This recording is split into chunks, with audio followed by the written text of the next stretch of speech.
چاہے سخاوت ہو یا دین کی خدمت، کسی کی مدد کرنی ہو یا کسی کو کھانا کھلانا، ہر چیز کی ابتدا بنی ہاشم سے ہوئی۔ حضرت ہاشم حاجیوں کو شوربے میں روٹی ڈبا کر دسترخوان پر کھلایا کرتے تھے، جس کی وجہ سے آپ کا لقب ہاشم پڑا۔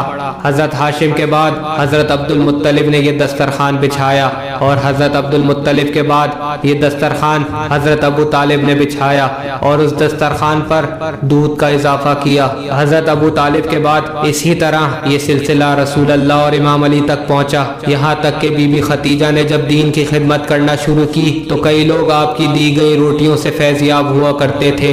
پھر اس کے بعد امام حسن علیہ السلام نے باقاعدہ طور پر مدینے میں دسترخوان قائم کیا۔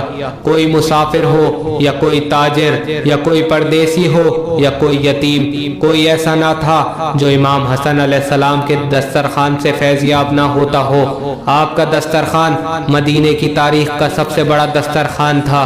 ایک شخص جب مدینے میں داخل ہوا تو دیکھا ایک شخص جو کی سوکھی روٹی پانی سے لگا کر کھا رہا ہے۔ اس نے پوچھا یہاں کہیں کھانا ملے گا؟ تو سب نے ایک ہی دروازے کا پتہ دیا جو کہ کریم اہل بیت کا دروازہ تھا۔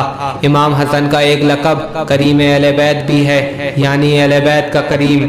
پھر وہ گیا اور اس دسترخوان پر بیٹھ گیا اور دیکھا ساری دنیا کی نعمتیں اس دسترخوان پر موجود ہیں۔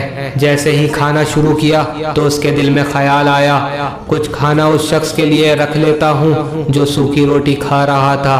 بس ایک لقمہ کھاتا اور ایک لقمہ بچاتا جا رہا تھا۔ جب امام حسن علیہ السلام نے دیکھا تو اس شخص سے کہا اے شخص اگر تجھے کسی کے لیے لے جانا ہے تو میں اور کھانا دے دوں گا۔